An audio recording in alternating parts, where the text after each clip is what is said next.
Sharon Nelson's hands were still trembling when she pressed the lock on the back door of Harmony Key's music studio.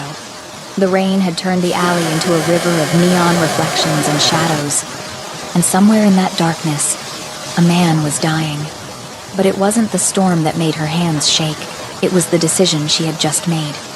The decision that would change everything. 2 minutes ago, she had been wiping down the piano keys after her last student left, mentally calculating how many more lessons she needed to book before the eviction notice became final. The building owner wanted her out by the end of the month. 30 days to pack up 8 years of her life. 30 days to watch her dream of running a community music school dissolve into nothing. Then she heard the crash. Metal garbage cans toppling over in the alley behind her studio. The sound of someone running, stumbling, gasping for air. She had rushed to the back window and looked out into the rain-soaked darkness. That's when she saw him, a man in what looked like an expensive gray dress shirt, now torn and soaked through with something darker than water. Blood. So much blood. He had collapsed against the brick wall of her building, one hand pressed against his side where crimson seeped between his fingers. His other hand braced against the wall like he was trying to hold himself upright through sheer force of will. His black hair was slicked back but coming loose, rain and sweat making it fall across his forehead. Even injured, even bleeding out in an alley, there was something about the way he held himself that screamed danger and power. Then she heard the sirens. Blue and red lights strobed through the rain, getting closer. Voices shouted orders, harsh and aggressive. Split up! He couldn't have gone far. Shoot on sight! Shoot on sight. Not apprehend. Not bring him in. Shoot on sight. That's when Sharon made her choice. Maybe it was because she had grown up watching her brother get harassed by cops who saw black men as targets first and citizens second. Maybe it was because something in her gut told her that men who shouted shoot on sight weren't interested in justice. Or maybe it was simpler than that. Maybe she just couldn't watch another human being die in an alley while she did nothing. She had thrown open the back door and grabbed him by the arm. Inside.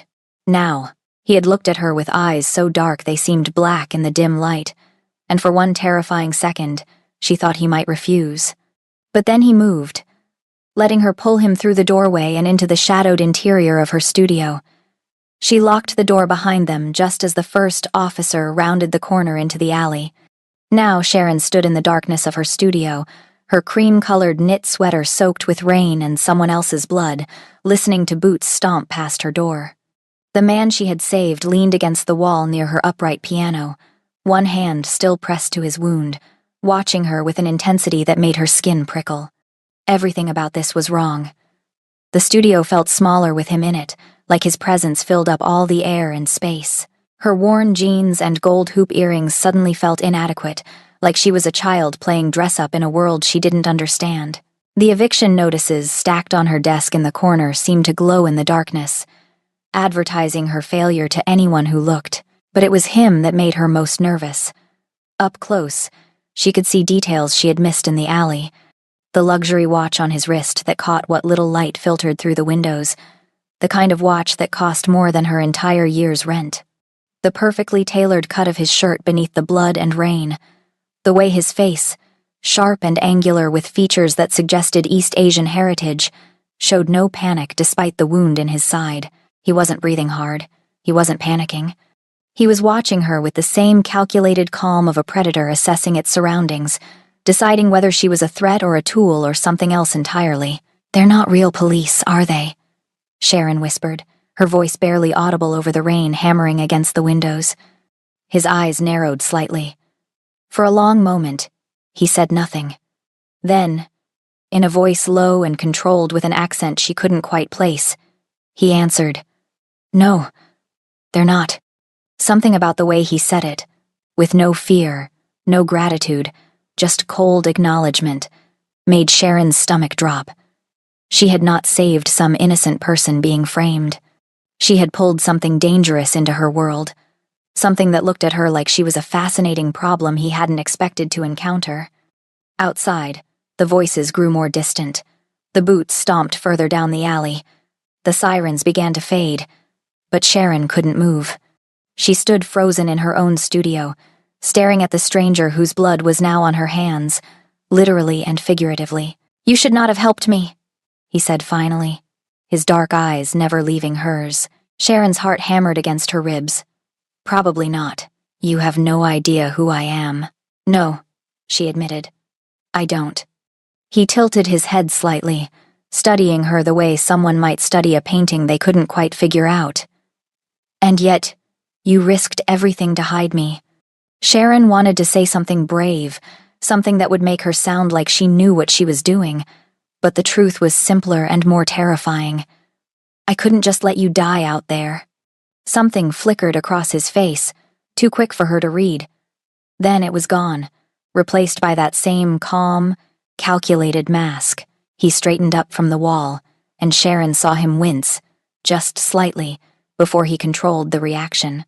"What's your name?" he asked. "Sharon. Sharon Nelson." She hated how small her voice sounded. "This is my studio. I teach piano here. Or I did. I'm being evicted next month. So I guess..." She stopped herself, realizing she was rambling, giving too much information to a stranger who probably didn't care about her failing business or her mountain of debt. But he was looking at her differently now, his gaze moving from her face to the studio around them, taking in the beat-up upright piano, the mismatched chairs, the stack of beginner music books on the shelf, the eviction notices on her desk that she couldn't hide fast enough. "Sharon Nelson," he repeated, like he was committing it to memory. "I owe you a debt." The way he said it made it sound less like gratitude and more like a contract she had unknowingly signed. Before Sharon could respond, before she could ask him who he was or what he had done to have fake police hunting him through the rain, he moved toward the back door. He moved like someone who had never been afraid of anything in his life, smooth and controlled despite the wound in his side. "Wait," Sharon started, but he was already unlocking the door, checking the alley with the practiced efficiency of someone who had done this before. He paused at the threshold, looking back at her one last time. The red and blue lights had faded completely now, leaving only the rain and the darkness. "Forget this happened," he said. "Forget you saw me. It will be safer for you that way." Then he was gone, disappearing into the rain like a ghost, like he had never been there at all. Sharon stood alone in her studio, her hands still shaking, blood on her sweater that would never completely wash out. She walked to the piano and sat down heavily on the bench, her mind racing. Through the windows, she could see the alley where she had found him, empty now except for the toppled garbage cans and the rain. She had no idea who he was. She had no idea what she had just become involved in. But she knew, with a certainty that settled into her bones like ice, that this was not over. The man with the expensive watch and the dangerous eyes had looked at her like she was worth remembering. And something told Sharon that being remembered by a man like that was either the best thing that could happen to her, or the worst. She had come to work tonight worried about eviction notices and overdue bills. She was leaving with blood on her hands and the feeling that her entire life had just shifted in a direction she couldn't control. The rules had always kept her safe. But tonight, she had broken every single one, and the man who saw her do it knew exactly where to find her. Before we continue with this story, I need you to do something for me. Go ahead and like this video, and drop a comment telling me where you're watching from. It truly means a lot to me seeing this community grow across the world. Every like and comment helps us reach more people who love dark romance thrillers. Together, Sharon was wrapping her metronome in newspaper when she heard the first crash. She paused, one hand still holding the device that had kept time for hundreds of her students over the years, the other clutching the wrinkled sports section she'd been using as packing material. The sound came from the alley behind the studio, metal scraping against concrete, followed by what might have been a groan or just the wind. She set the metronome down carefully in the box marked "Fragile, Teaching Supplies," and checked her phone. 11:47 p.m. She should have left hours ago, but packing always took longer than she expected. Every item she wrapped was a memory. Every box she sealed felt like giving up another piece of the dream she'd built here. The eviction notice sat on top of the stack on her desk, its red stamp visible even in the dim light. Final notice of eviction. Vacate premises by March 31st. 3 weeks. She had 3 weeks to pack up 8 years of her life, 8 years of teaching neighborhood kids how to read music, how to find themselves in the space between the notes. Another crash. Louder this time. Then the unmistakable sound of someone falling. Sharon moved to the back window and peered out through the rain-streaked glass. The alley was a mess of shadows and yellow light from the single street lamp that actually worked. At first, she saw nothing but overturned garbage cans and the shimmer of rain on wet pavement. Then movement caught her eye, a figure stumbling against the brick wall of her building, sliding down slowly like they couldn't hold themselves up anymore. Her breath fogged the glass as she leaned closer. The figure was a man. She could see that much. He wore what looked like an expensive gray dress shirt, but it was hard to tell because it was soaked through with rain and something darker. His hand pressed against his side, and even from here, Sharon could see the dark stains spreading between his fingers. He was bleeding. Badly. Sharon's first instinct was to call 911, her hand already reaching for her phone. Then she heard the sirens, getting closer fast.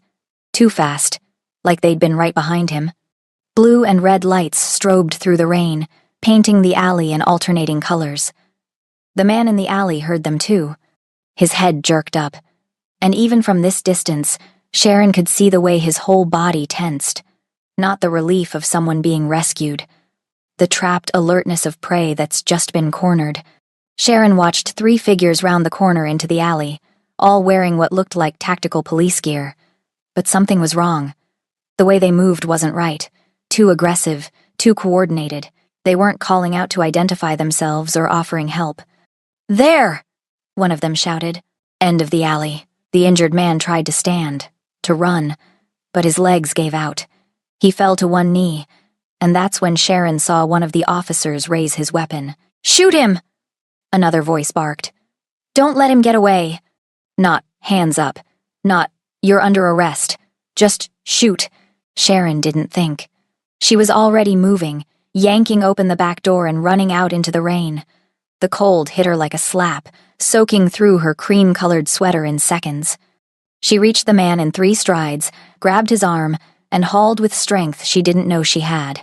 "Inside," she hissed. "Now." He looked up at her, and Sharon felt her heart stop. His eyes were so dark they looked black, and they held no fear, no panic. Just a cold, calculating assessment that seemed to take her apart and put her back together in the space of a heartbeat. Then he moved, letting her pull him to his feet, half carrying him through the door. Sharon slammed it behind them and threw the deadbolt just as boots pounded into the alley. She pressed her finger to her lips, and the man nodded once, sharp and controlled. She could hear his breathing, steady despite the wound in his side, and realized with a spike of fear that this was not someone who panicked easily. "Check the dumpster!" a voice shouted outside. "What about that building?" "It's just some music studio. Been empty all night." Sharon held her breath, her back pressed against the door. The man had moved silently to the side, out of view from the window, and she noticed he'd positioned himself with clear sightlines to both the back door and the front entrance, like he was already calculating escape routes and defensive positions. "Spread out," the voice commanded. "He's bleeding. He can't have gone far." The boots moved away, but Sharon could still hear them, splitting up to search the surrounding streets.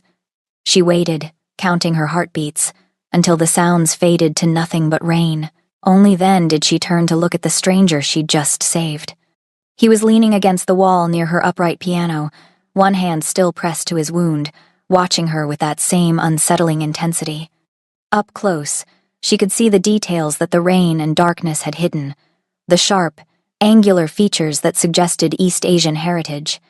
The black hair slicked back with precision, now falling loose across his forehead, the expensive watch on his wrist that caught the faint light from the street lamp outside. Everything about him, from his posture to his clothes to the way he held himself perfectly still, radiated money and power. But it was the blood that kept drawing her attention. So much blood, seeping through his fingers, dripping onto her hardwood floor. "You're hurt," Sharon said, her voice sounding too loud in the quiet studio. "Yes." His voice was low, controlled, with an accent she couldn't quite place. "Korean, maybe?" Not a question, just acknowledgement. Those weren't real police, were they? Something flickered across his face. No, they weren't. Sharon wrapped her arms around herself, suddenly aware of how soaked her sweater was, how the blood on her hands was still warm. Who are you? Someone you should not have helped. He straightened slightly, wincing in a way that told Sharon the wound was worse than he was letting on.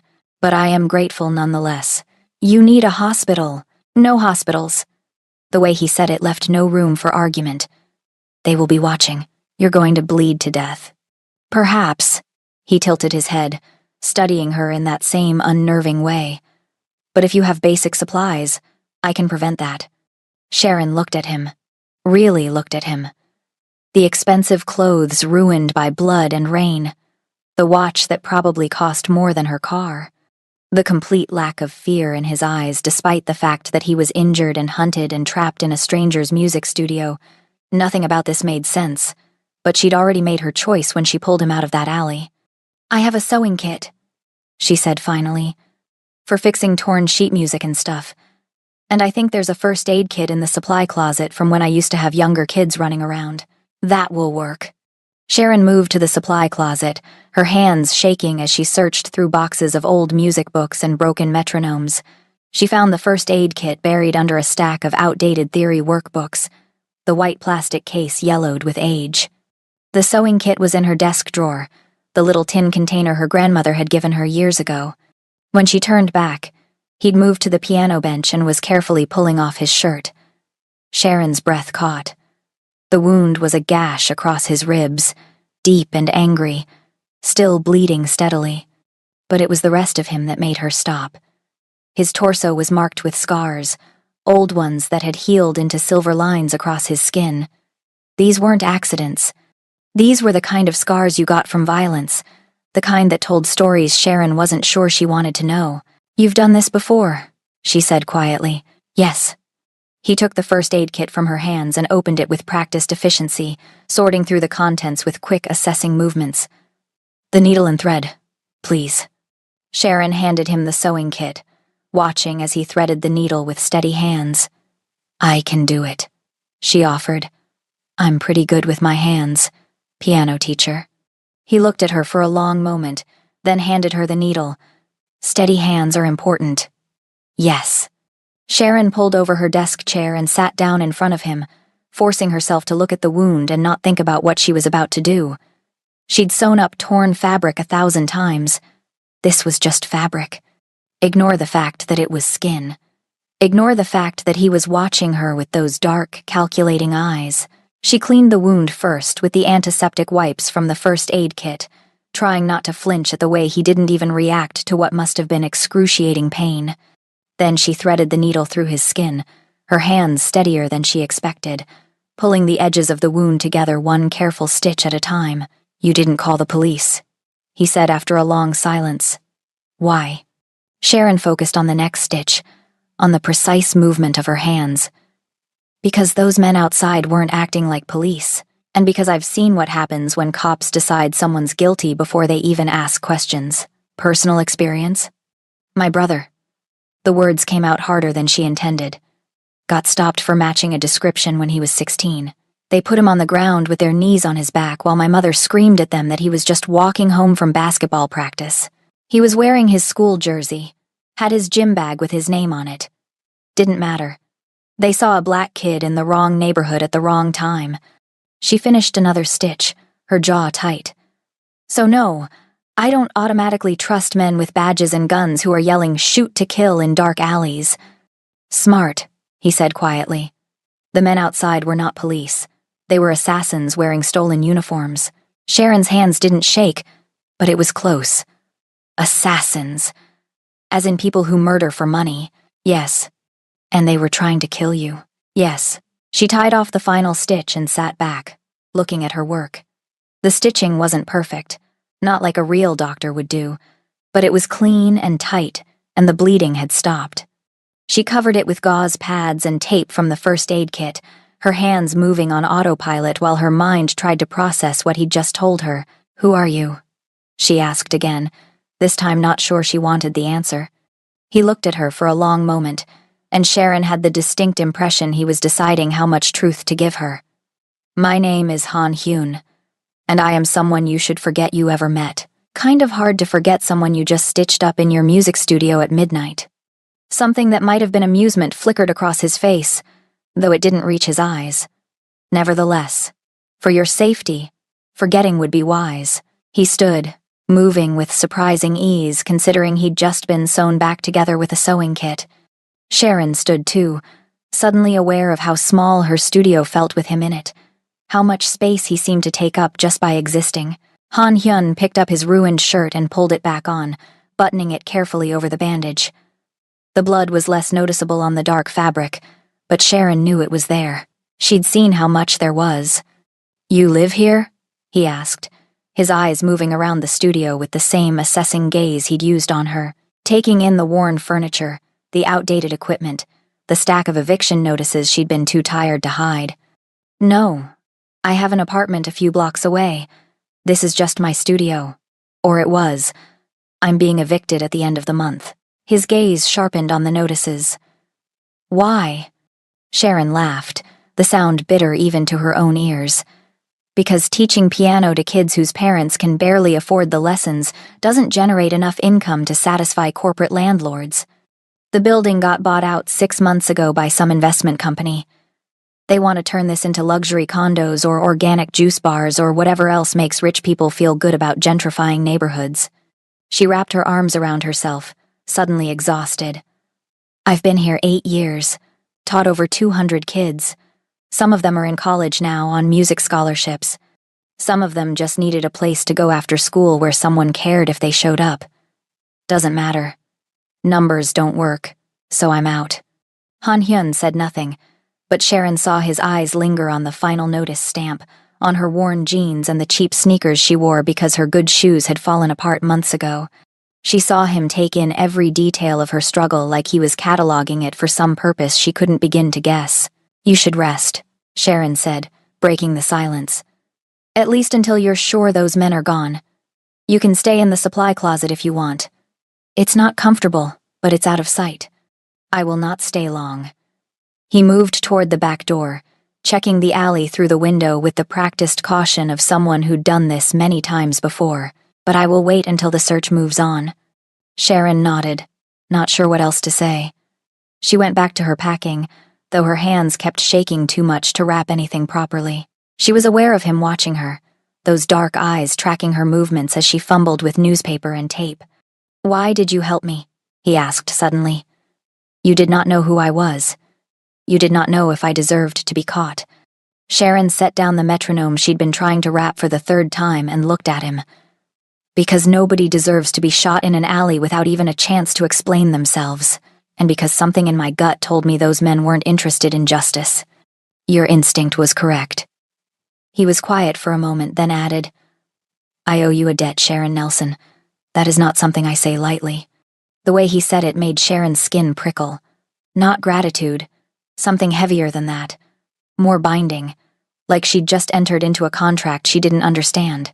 "You don't owe me anything," she said. "Just stay alive. That's payment enough." But Han Hyun was already shaking his head. "You do not understand. Where I come from, debts are sacred. You saved my life when you had no reason to trust me, no reason to risk yourself. That is not a debt that can be ignored." Before Sharon could respond, before she could tell him that she didn't want anything from him except for him to disappear and take all this danger with him, he moved to her desk. He pulled out her chair and sat down, wincing slightly as the movement pulled at his stitches. Then he opened her laptop. "What are you doing?" "Memorizing." His fingers moved across the keyboard, opening her browser history, her email, her banking app that she'd left logged in because she could never remember the password. "Your name, your address, your debts, your eviction date, the people who matter to you." Sharon lunged forward, trying to close the laptop, but he caught her wrist with surprising gentleness.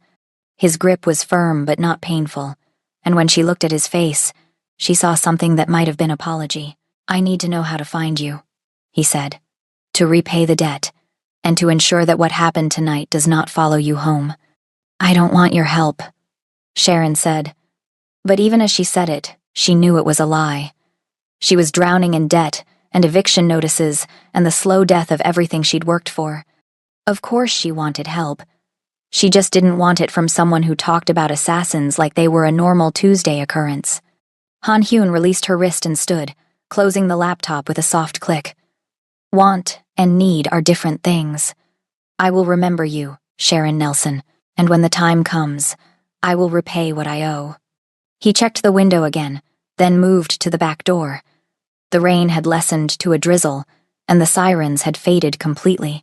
He unlocked the deadbolt and opened the door a crack, scanning the alley with the methodical precision of a soldier. Wait, Sharon said. At least let me call you a car or something. You're still hurt. I have people I can call. He paused at the threshold, looking back at her one last time. In the dim light, his face was all sharp angles and shadows, beautiful in a dangerous, untouchable way. Forget this happened. Forget you saw me. It will be safer for you. How am I supposed to forget something like this? Try. Then he was gone, disappearing into the rain and darkness like he'd never been there at all. Sharon stood alone in her studio, listening to the rain and her own racing heartbeat. The first aid kit lay open on her desk, bloody gauze wadded up next to her sewing kit. The hardwood floor where he'd stood had dark spots that she knew were blood. This had happened. This was real. She cleaned up the blood as best she could, threw away the gauze and antiseptic wipes, and washed her hands 3 times until the water ran clear. Then she went back to packing, but her mind wouldn't settle. She kept replaying the moment she'd seen him in the alley, the decision that had seemed so clear in that instant. Had she done the right thing? Had she just saved someone who deserved to be caught? But she remembered the way those men had moved, the casual cruelty in their voices when they said, "Shoot to kill." Whatever Han Hyun was, whatever he'd done, those men hadn't been interested in arrest or justice. They'd been interested in execution. Sharon packed until 2 a.m., then gave up and went home. She couldn't sleep. Every time she closed her eyes, she saw his face, those dark, calculating eyes that had seemed to see right through her. She saw the scars on his torso, the practiced ease with which he'd assessed his own wound. This was a man who lived in violence, who knew its rhythms and its costs, and she'd saved his life. When Sharon finally dragged herself out of bed the next morning, her whole body ached like she'd run a marathon. She made coffee and turned on the news while she tried to convince herself to eat breakfast. The anchor's voice droned on about traffic and weather until Sharon was reaching for the remote to turn it off. Then she heard. Violent confrontation between rival gangs left 3 dead in the downtown warehouse district last night. Police are calling it an escalation of an ongoing territory dispute between organized crime factions. No arrests have been made, and police are asking anyone with information to... Sharon's hand froze on the remote. Downtown warehouse district. Last night, 3 dead, but there was no mention of a police chase. No mention of an injured man fleeing through alleys. No mention of assassins in stolen SWAT uniforms. She watched the rest of the news, but the story never came up again. Just gang violence and ongoing investigation and stern-faced police captains promising to crack down on organized crime. The coffee turned bitter in her mouth. What had she stepped into? Sharon got to the studio the next day, her mind still churning through everything that had happened. She was so preoccupied that she almost missed it at first. The stack of bills on her desk, crisp and new, bound with a paper band. She picked them up slowly, counted them twice because she couldn't believe it the first time. $10,000. In cash. There was a note underneath, written in precise, elegant handwriting on expensive cardstock, for the stitches. And the discretion. H. Sharon's hands shook as she set the money down. $10,000. That was 3 months of rent on her apartment. That was enough to pay off the smallest of her debts, to buy herself some breathing room, to maybe, possibly, keep fighting to save her studio. But it was also blood money. Money from a man who admitted to being hunted by assassins. Money that came with the weight of that debt he'd talked about, that sacred obligation she didn't understand. She should give it back. She should call the police, the real police, and tell them what happened. She should do the right thing. Sharon looked around her studio. At the piano she'd bought used when she first opened, the keys worn smooth by thousands of student hands. At the music stand her mother had given her, the one with her grandmother's initials carved into the bass. At the photos on the wall of her students at recitals, their faces proud and scared and excited all at once. She picked up the money and hid it in the lockbox where she kept her emergency cash, buried under old receipts and forgotten business cards. She didn't use it, but she didn't throw it away either. 3 days passed. Sharon taught her lessons, packed more boxes, and tried not to think about the man with the dark eyes who'd bled in her studio. She almost convinced herself it had been some kind of stress-induced fever dream, that the money wasn't real, that none of it had happened. Then she went to the bank. Sharon had been dreading this conversation for weeks. The loan officer, a middle-aged white woman named Patricia who always looked at Sharon like she was trying to decide if she was a credit risk, had agreed to meet with her to discuss options for her mounting debt. Sharon knew what that meant.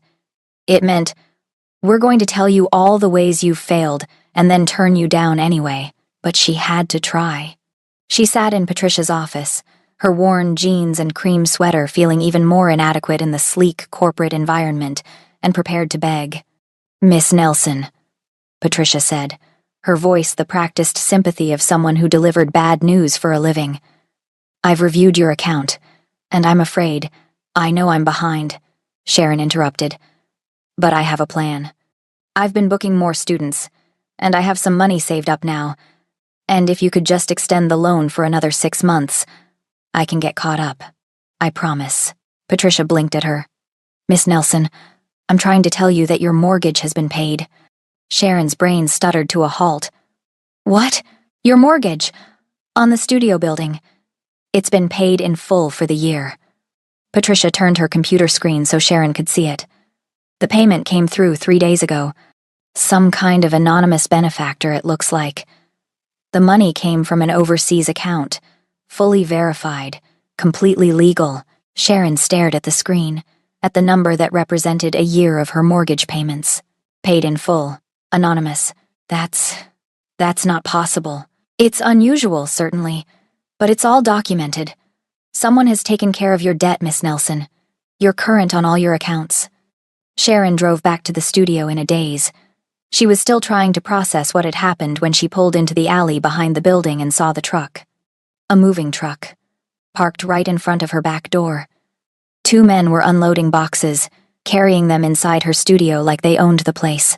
"Hey!" Sharon jumped out of her car and ran toward them. "What are you doing? This is private property." One of the men, a big guy with a clipboard, looked up. "Delivery for Harmony Key's music studio. We're supposed to set everything up inside." "Delivery of what? I didn't order anything." He checked his clipboard. "Says here, 1 electronic keyboard, professional grade, 2 acoustic guitars, 1 violin, 1 cello, and..." He squinted at the paper, "a bunch of music books and stands and stuff. All prepaid, ma'am. We're just supposed to deliver and install." Sharon walked past him into her studio and stopped dead. The instruments were already inside, still in their boxes but clearly expensive. Professional grade. The kind of equipment she'd been dreaming about for years but could never afford. There was even a new desk, sleek and modern, to replace her beat-up old one. "Who ordered this?" she demanded. "Don't know, ma'am. Order came through a company account. All anonymous." He pulled out a paper and handed it to her. "Just need you to sign that you received everything." Sharon signed in a daze, barely seeing what she was writing. The men finished unloading and left, and she was alone with thousands of dollars of equipment she hadn't asked for. She knew who'd sent it. Of course she knew. "I owe you a debt." Sharon sat down at her new desk and put her head in her hands.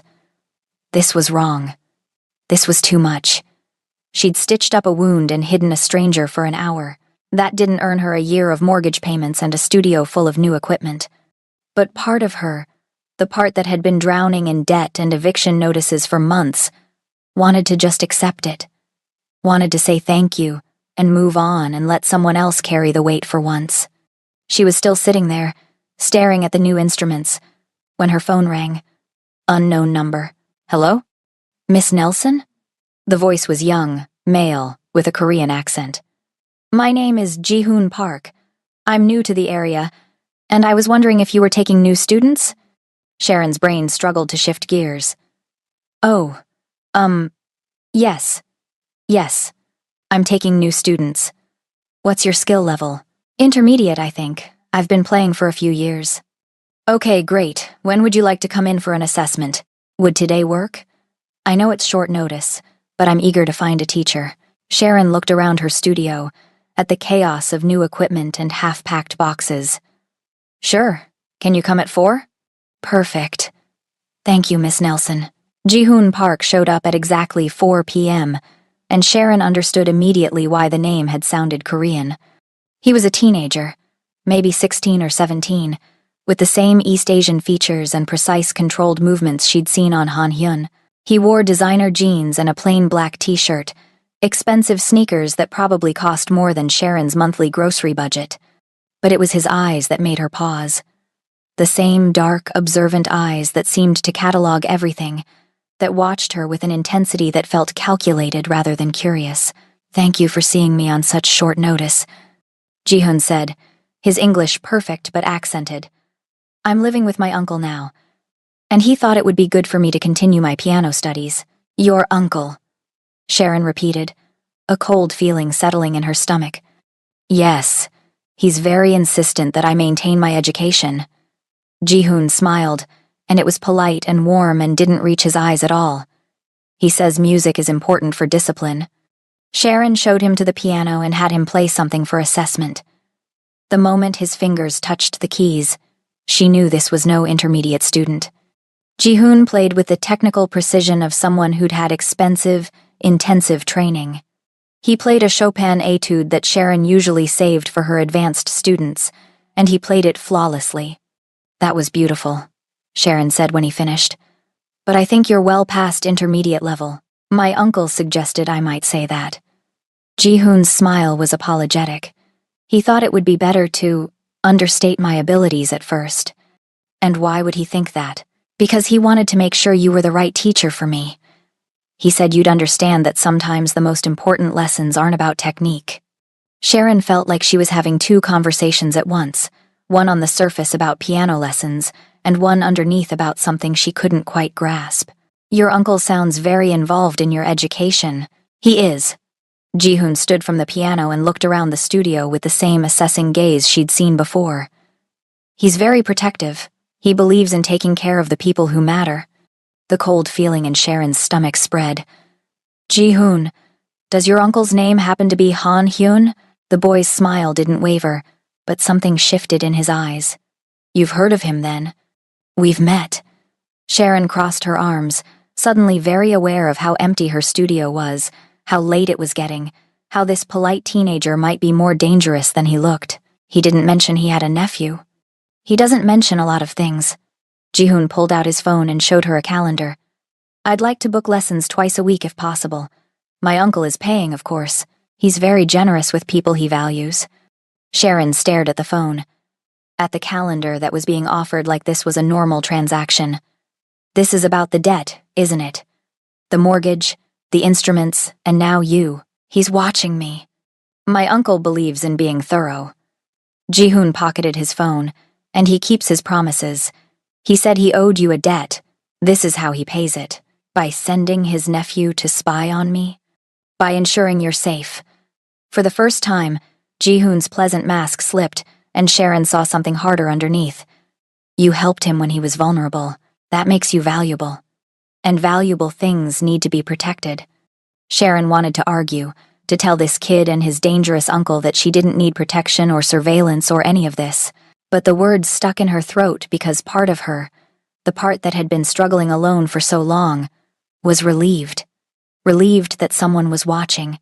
Relieved that someone cared if she was safe. And that relief terrified her more than anything else. Twice a week, she said finally. Tuesdays and Thursdays at 4. Ji-hoon's smile returned, warm and professional. Perfect. I'll see you next Tuesday, Miss Nelson. After he left, Sharon sat at her new desk and tried to process everything. The mortgage paid off, the new instruments, a nephew who played piano like a professional and watched her like a bodyguard. Han Hyun was keeping his promise. He was repaying his debt. But the cost of that repayment was her privacy, her independence, her ability to pretend that night in the alley hadn't changed everything. She was packing up for the night when she noticed it. The black sedan parked across the street, windows tinted, engine running. She'd seen it yesterday too, though she hadn't thought much of it at the time. Now she couldn't stop staring at it. Sharon grabbed her keys and her jacket and walked straight toward the car. If Han Hyun was going to have her watched, the least he could do was be honest about it. But as soon as she stepped off the curb, the sedan's engine revved. By the time she reached the street, it was already pulling away, leaving her standing alone in the gathering darkness. Sharon watched the taillights disappear around the corner and felt something shift inside her. This wasn't over. Whatever she'd started that night in the rain, whatever debt Han Hyun thought he owed her, it was just beginning. She'd saved a stranger's life and thought that would be the end of it. But she was starting to realize that with men like Han Hyun, there were no clean endings, only debts and obligations and invisible threads that bound people together in ways they couldn't escape. Sharon went back inside, locked the door, and stood in her studio full of expensive equipment she hadn't asked for, feeling watched by eyes she couldn't see. She'd thought she was saving someone that night. Now she wondered if she'd done the exact opposite, if she'd trapped herself in something she didn't understand and couldn't control. The rain started again, pattering against the windows like a reminder, like the sound of blood dripping on hardwood floors, like the first few notes of a song she didn't know yet but would have to learn to play. The invitation came 2 weeks later, delivered to her studio in a cream-colored envelope with embossed lettering. Sharon almost threw it away, assuming it was junk mail, until she saw the name, the Lotus Foundation Arts and Education Gala. She'd heard of the Lotus Foundation. Everyone in arts education had. They gave massive grants to community programs, funded after-school initiatives, kept struggling schools afloat. Sharon had applied for their grants 3 times over the years and been rejected every time. She wasn't connected enough, didn't have the right networks, couldn't compete with programs that had professional grant writers and political backing. But here was an invitation to their annual gala, personally addressed to her, Miss Sharon Nelson and guest. There was a note attached in handwriting she didn't recognize. Your work with community music education has not gone unnoticed. We would be honored to have you attend. Sharon turned the invitation over in her hands, studying it like it might be a trap. Maybe it was. Maybe this was another part of Han Hyun's invisible manipulation, another way he was managing her life without asking. But the foundation was legitimate. This could be real networking, real opportunities. If she wanted to save her studio long term, she needed connections like this. She bought a dress from a consignment shop, simple cream-colored with a modest neckline, and borrowed heels from her roommate. She felt like an imposter getting ready, twisting her voluminous curls into an updo that kept threatening to fall apart, putting on makeup she rarely wore because it felt like armor she might need.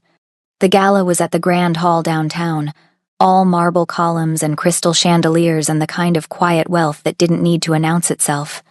Sharon walked in, feeling every eye on her cream-colored consignment dress and borrowed shoes, but she held her head high. She belonged here. Her work mattered as much as anyone else's in this room, even if her budget was a fraction of theirs. She accepted a glass of champagne from a passing waiter and tried to look comfortable mingling at the edges of conversations. Someone mentioned a charter school expansion.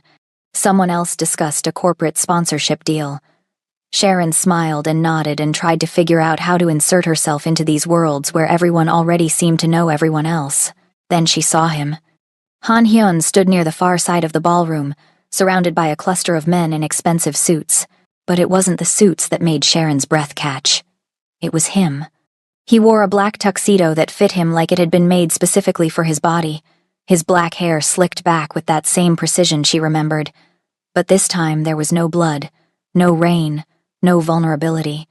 He looked like power personified, untouchable and dangerous and completely in control.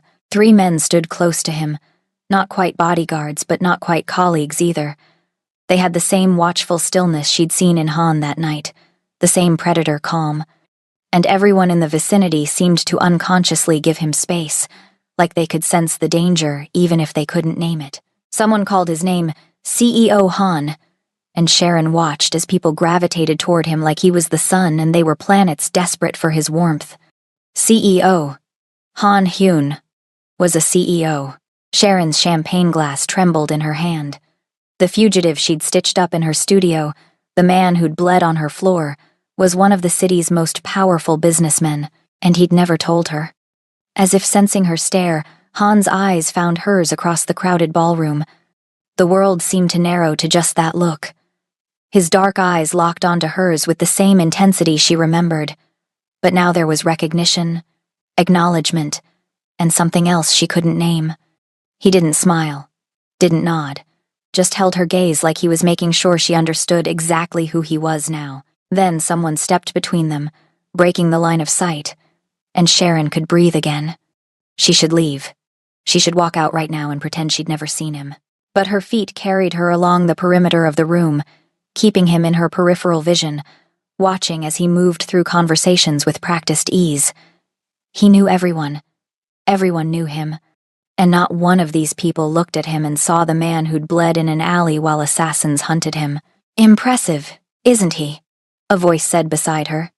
Sharon turned to find an older woman, elegant in navy silk, studying her with sharp eyes. I'm sorry? Han Hyun. You've been watching him for the past 10 minutes. The woman's smile was knowing. Don't worry, you're not the only one. He has that effect on people. I was just... Who is he exactly? You don't know? The woman looked genuinely surprised. Han Hyun, CEO of Han Seoul International, one of the largest import-export conglomerates in the country. Real estate, shipping, technology, his fingers are in everything. He's also one of our foundation's most generous donors. She leaned in conspiratorially. Though between you and me, I've heard rumors about where his family's money really comes from. Nothing proven, of course. But you don't build that kind of empire without getting your hands dirty. Sharon's stomach turned cold. What kind of rumors? The woman shrugged. Organized crime. Yakuza connections, maybe, or Korean gangs. But that's just gossip. All I know for certain is that he writes very large checks and asks very few questions about where the money goes. The kind of donor every nonprofit dreams of. Sharon excused herself and found a bathroom, locking herself in a stall while her hands shook. Han Seoul International. She pulled out her phone and searched the name. Pages and pages of results, business profiles, Forbes articles, photos of Han Hyun at charity events, ribbon cuttings, political fundraisers. Always surrounded by that same controlled power. Always with those watchful men nearby. She found an article from 3 years ago. Han Seoul International expands into North American markets. The photo showed Han Hyun shaking hands with a governor, both men smiling for the cameras. The caption mentioned his controversial rise and family business connections, but never quite said what those connections were. Sharon searched Han Hyun gang connections and found forum posts, conspiracy theories, nothing concrete, just whispers and speculation. One post mentioned the Gumnoon Syndicate, called it one of the most powerful Korean organized crime families on the West Coast. Another post claimed Han Hyun had taken over from his father 5 years ago and had been cleaning up the family business ever since. She closed her phone, her heart racing. The man she'd saved wasn't just dangerous, he was powerful, and he'd bought her mortgage, sent his nephew to watch her, infiltrated her life without her permission or understanding. Sharon walked back out to the gala on shaking legs. Han was still surrounded by admirers, but as she emerged from the hallway, his eyes found hers again. This time he excused himself from his conversation and moved toward her with the confidence of someone who'd never been told no in his life. Sharon didn't run.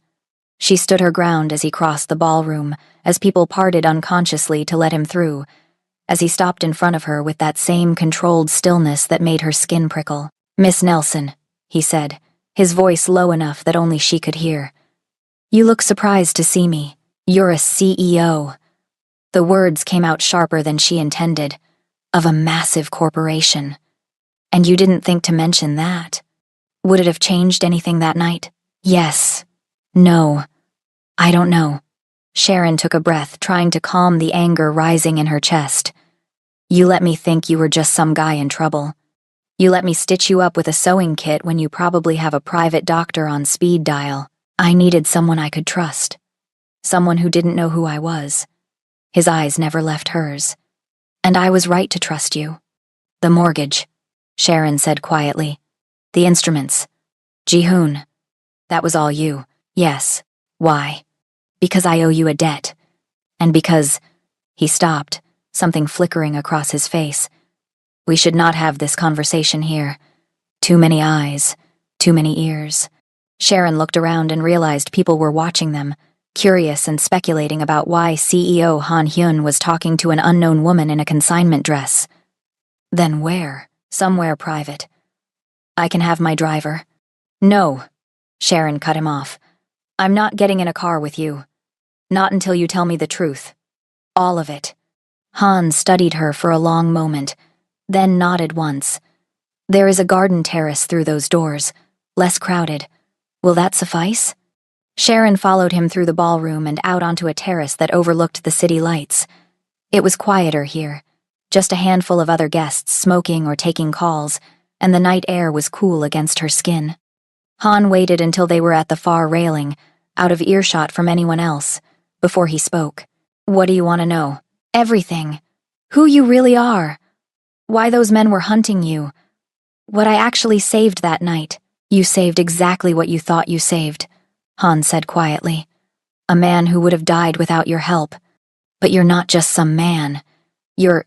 Sharon gestured back toward the gala, toward the wealth and power she'd just witnessed. You're this. Whatever this is. I am Han Hyun. I run Hansol International, which is a legitimate business. I employ 12,000 people. We do shipping, logistics, real estate development, technology investment. He paused. I am also the head of the Gumnoon Syndicate, which is not a legitimate business. Sharon's breath caught. Hearing him admit it, hearing the words said so plainly, made it real in a way the internet rumors hadn't. The men chasing me that night were from a rival organization, the Red Vipers. They disguised themselves as police because they knew I would run rather than engage with what I thought were legitimate authorities. His jaw tightened. They wanted to kill me, and they wanted to do it in a way that would embarrass me, make me look like a common criminal fleeing justice. But you are a criminal, Sharon said. Yes. He didn't flinch from it, didn't try to soften it.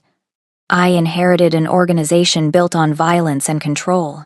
I have spent 5 years trying to move us toward legitimate business, to wash the blood off our hands. But you cannot erase history. You cannot make people forget what your family was, what you are. Sharon gripped the railing, her knuckles white. And me? What am I in all this? You are the woman who saved my life when you had no reason to. When you saw me at my most vulnerable and chose compassion over caution. Han turned to face her fully. You are also, unfortunately, a target now. What? The Red Vipers have been searching for the person who helped me escape that night. They do not know it was you yet, but they are looking. And when they find out, he stopped, something dangerous flashing in his eyes.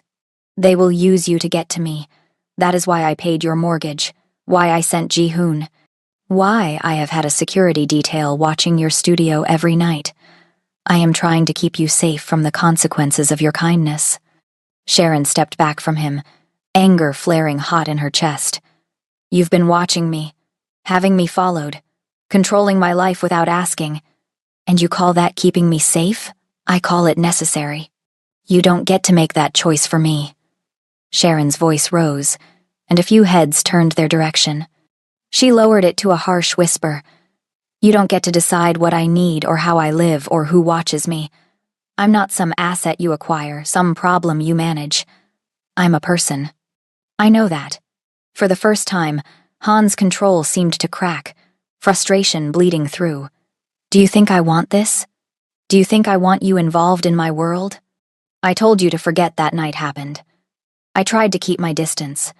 But you are in danger whether you accept it or not, and I will not let you die because you are too stubborn to accept help. Help? Sharon laughed bitterly. You call surveillance and manipulation help? I call it the only way I know how to protect something. He stopped abruptly, his jaw clenching. Someone I value. The air between them felt charged, dangerous. Sharon could hear her own heartbeat, could feel the way her body responded to his proximity despite her anger. This was wrong. He was dangerous. He was a criminal who'd admitted to running an organized crime syndicate, but he'd also been honest with her just now in a way she suspected he rarely was with anyone. And part of her, the part that had been drowning alone for so long, wanted to let him carry some of the weight. The building, Sharon said finally. My studio.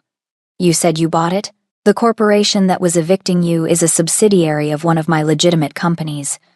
I discovered this after I left your studio that night. When I looked into your situation and realized my own organization was taking away the one thing that mattered to you, his voice went hard. I fired the entire board of directors. Then I arranged for the deed to be transferred to you anonymously. It will be processed next week. Sharon stared at him. You're giving me the building. You saved my life. You stitched me back together with a sewing kit and asked for nothing in return. The building is yours. Consider the debt partially repaid. I don't want your debt repayment. I want... Sharon stopped, not sure what she wanted anymore. Safety, honesty, distance, closeness. Everything was tangled up and contradictory. What do you want, Sharon? Han asked quietly. Before she could answer, his phone buzzed. Then again. He pulled it out, and Sharon saw his entire expression change, going from frustrated to cold and deadly in the space of a heartbeat. We need to leave. Now. What's wrong? They found you. He grabbed her arm, not rough but urgent. The Vipers. They just sent me a photo of your studio. They know who you are. Sharon felt the world tilt. What? Han was already moving, pulling her back toward the ballroom while talking rapidly into his phone in Korean.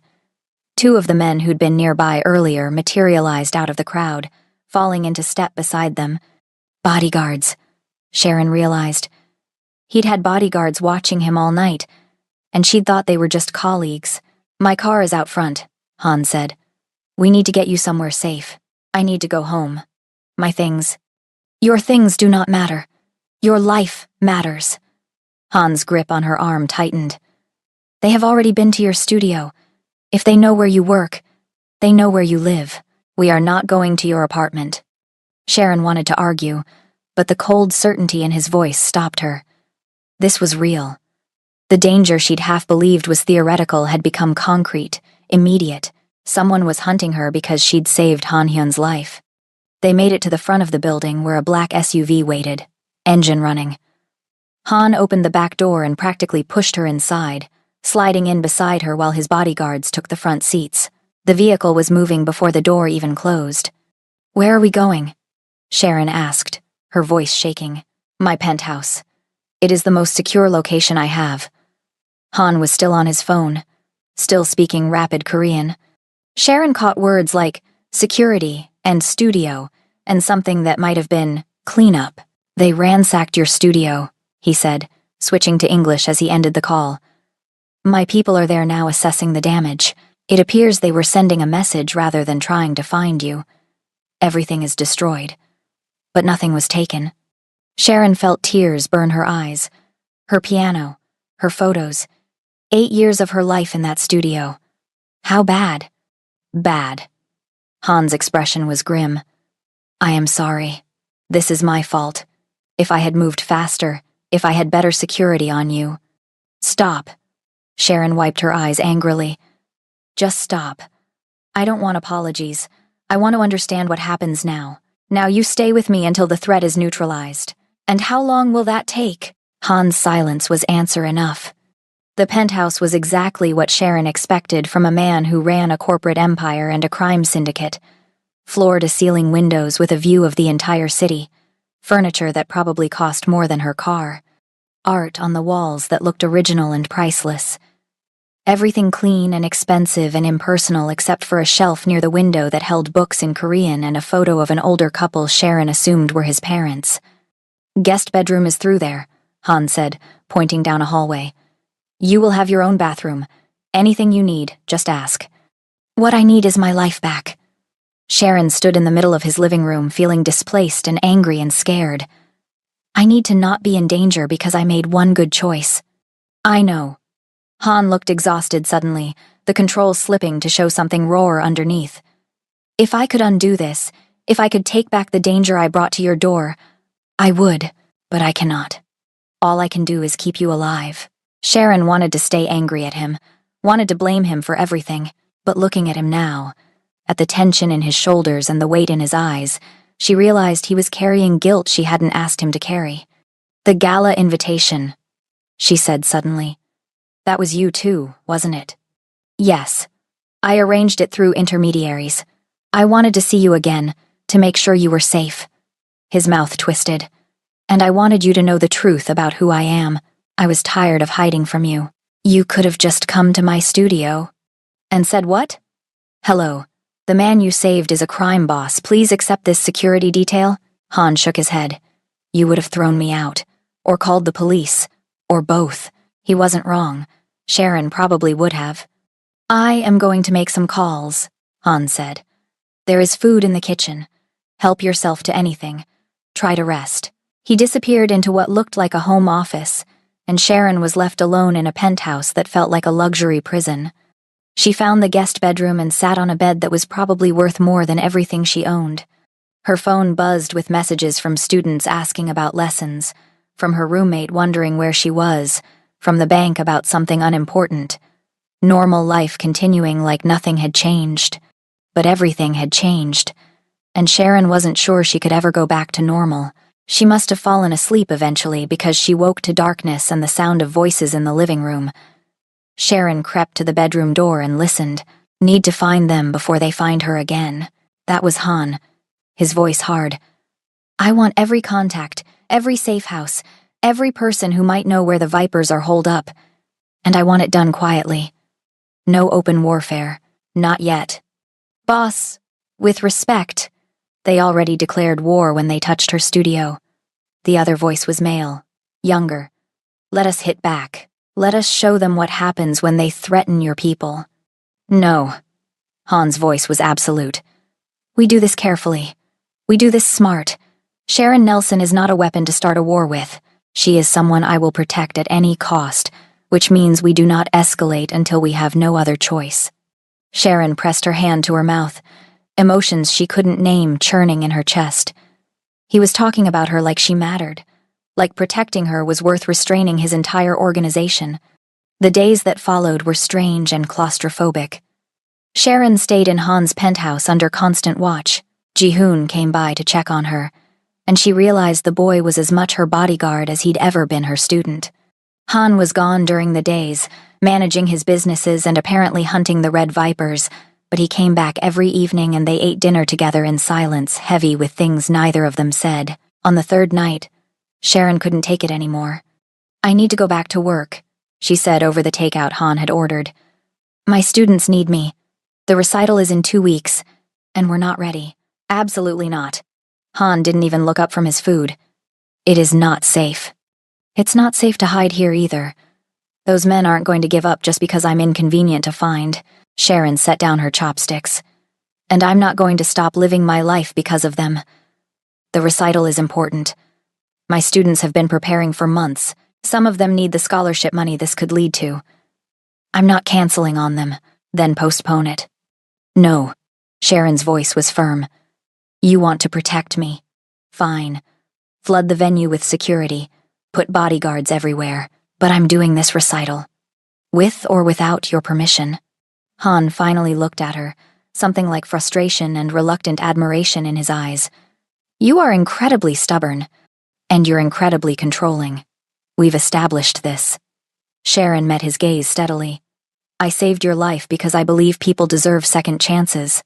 But I also believe life is worth living, even when it's dangerous. Maybe especially then. So either help me make this recital safe, or get out of my way. For a long moment, Han said nothing. Then, slowly, he smiled.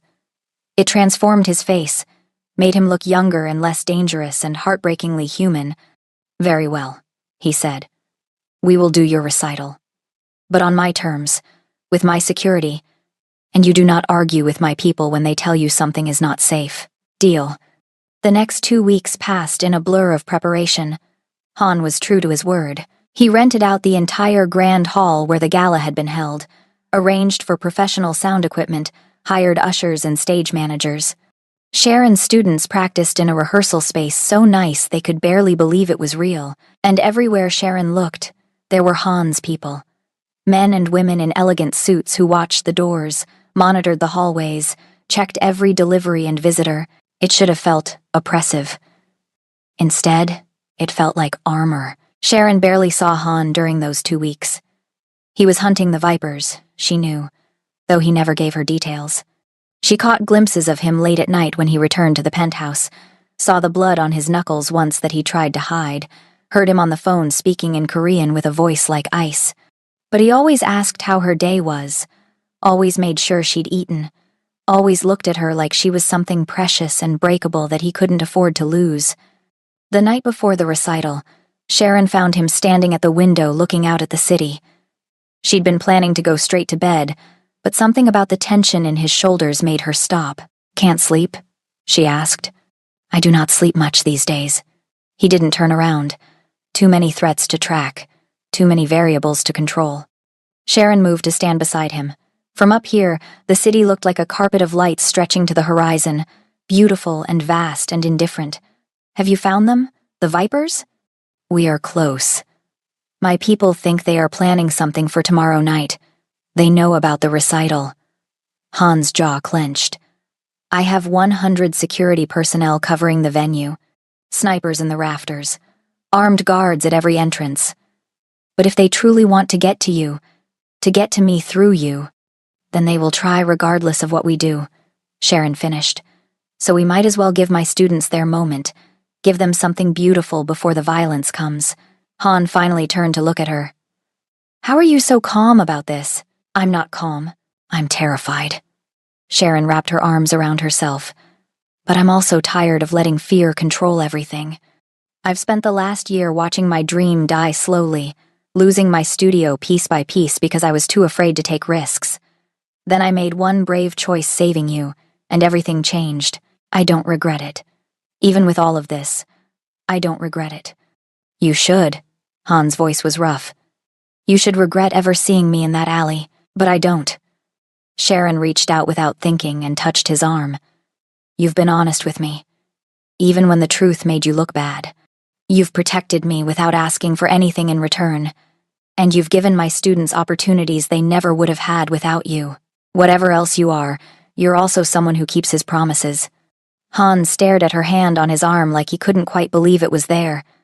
Then, slowly, he covered it with his own. "After tomorrow," he said quietly. "After this is over, you can leave. Go back to your life. I will make sure the Vipers never bother you again. You will be free of all of this. And if I don't want to be free of it?" The words were out before Sharon could stop them. "What if I want to understand what this is between us?" Han's eyes met hers, dark and intense, and full of something Sharon was afraid to name. "You do not want to be involved with someone like me, Sharon. I have blood on my hands, real blood. People have died because of my orders." "I know." She didn't pull away. "And you're still the man who looked at my eviction notices and decided to give me back my studio. Who sends his nephew to learn piano so I'll be protected? Who is putting 100 people at risk tomorrow to make sure my students get to perform? You're not just the blood on your hands. You're also the man who keeps his promises." For a moment, she thought he might close the distance between them, thought he might pull her close and kiss her like she was suddenly, desperately wanting him to. But instead, he gently removed her hand from his arm and stepped back. "Get some rest," he said, his voice carefully controlled.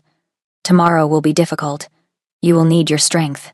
Sharon wanted to argue, to push past his walls and make him admit whatever was building between them. But she could see the tension in every line of his body, the way he was holding himself back through sheer force of will. "Good night, Han," she said softly. "Good night, Sharon." The day of the recital was perfect. Clear skies, perfect temperature, her students dressed in their best clothes and buzzing with nervous excitement.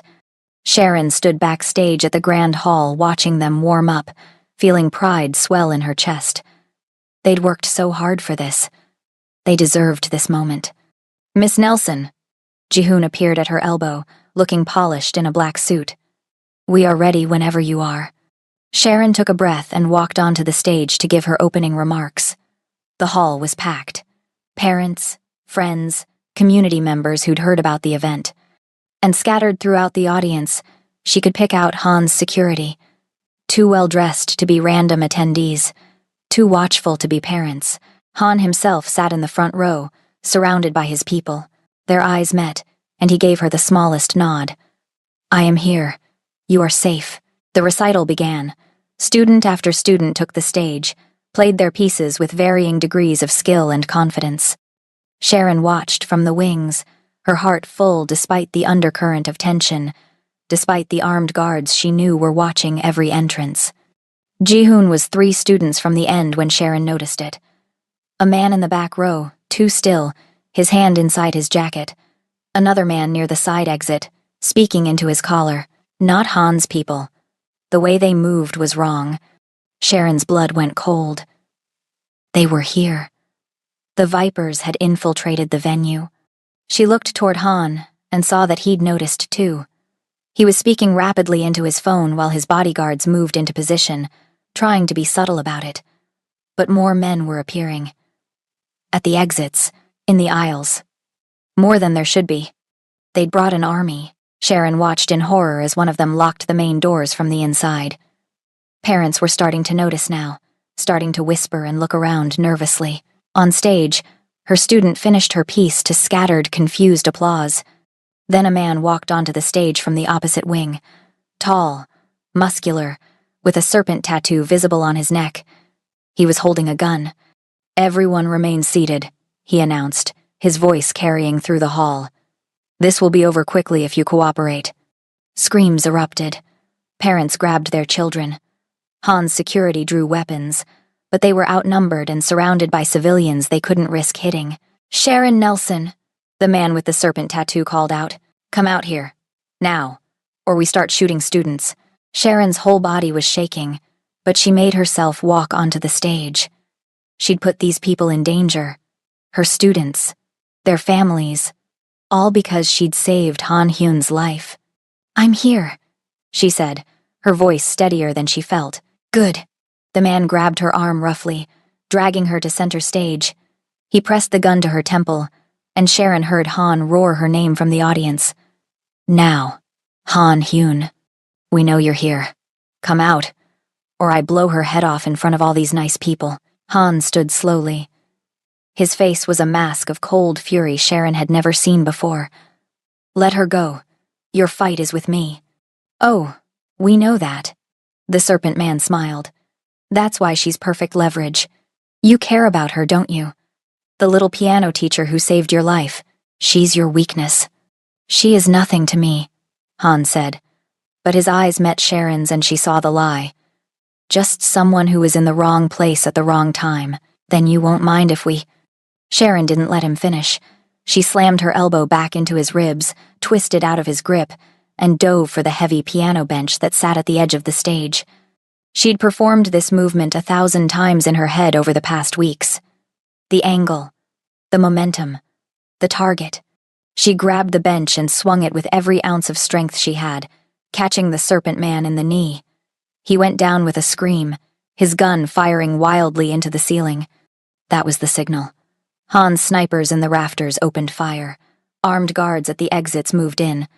Han himself was running toward the stage with a speed and violence that was terrifying to witness. Gunfire erupted. Sharon grabbed the nearest students and pulled them behind the piano as bullets stitched through the air. The hall dissolved into chaos, people screaming and running and diving for cover. The serpent man, still down but not out, lunged for Sharon. She kicked at him, but he was stronger, faster. His hand closed around her ankle, dragging her back. Sharon screamed and grabbed for purchase, her fingers finding piano keys that depressed in a discordant crash. Then Han was there. He pulled the Viper leader off her and slammed him into the stage floor with a sickening crack. They fought with a brutal efficiency Sharon had never witnessed, all raw power and controlled violence. Han's movements were precise, devastating, every strike calculated to disable or destroy. The Viper pulled a knife. Han caught his wrist and twisted until something snapped. The man screamed. Han didn't slow down. He grabbed the Viper by his collar and his belt and literally threw him across the stage, through the beautiful grand piano that exploded in a cacophony of strings and wood and ivory keys. The rest of the fight was over in minutes. Han's security overwhelmed the Vipers. Real police were flooding in now, called by someone's 911 call. Sharon sat on the stage floor, surrounded by her students who clung to her and cried, and watched as Han Hyun stood in the ruins of the recital hall, covered in blood that wasn't his, breathing hard. His eyes found hers, and Sharon saw the question there. "Are you hurt? Are you okay?" She nodded, not trusting her voice. He moved toward her, but the police were there now, separating everyone, taking statements, securing the scene. The police, the real ones this time, were surprisingly deferential to Han Hyun. His lawyers arrived within 15 minutes, already talking jurisdiction and self-defense, and standing their ground. Sharon watched in a daze as bodies were covered, witnesses were interviewed, and her students were reunited with terrified parents. Ji-hoon appeared at her elbow, completely calm despite everything. "Are you hurt, Miss Nelson?" No, I'm okay." Sharon looked at him. "You knew this would happen." Uncle anticipated the possibility. Ji-hoon's young face was serious. That is why he prepared so thoroughly. He would not have let you do this recital if he had not been confident he could protect you. Someone could have died, but no one did. Because Uncle never fails when it matters. Ji-hoon squeezed her shoulder gently. He is very good at protecting the things he loves.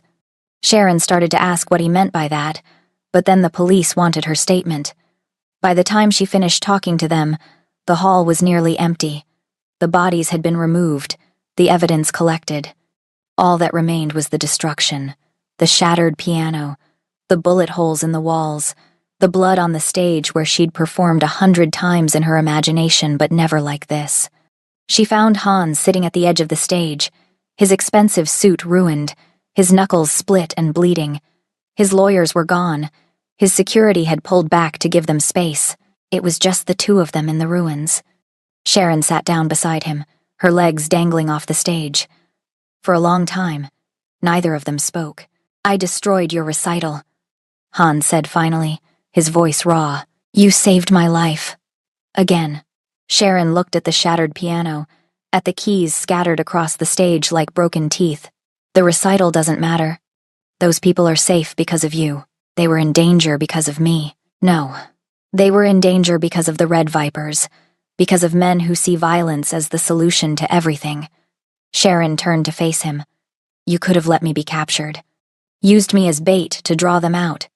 But instead, you fought for me. You protected my students. You kept your promise." Han laughed, the sound bitter. "I killed 3 men tonight, Sharon. In front of children. In front of you. I am exactly the monster you should be running from. Then why am I not running?" He looked at her then. Really looked at her. And Sharon saw everything he'd been holding back. The fear, the guilt, the desperate hope that she might understand him despite everything. "Because you are braver than anyone I have ever known," Han said quietly. "Or more foolish. I have not decided which. Maybe both." Sharon reached out and took his bloody hand in hers. "The Vipers. Is it over?" "Yes.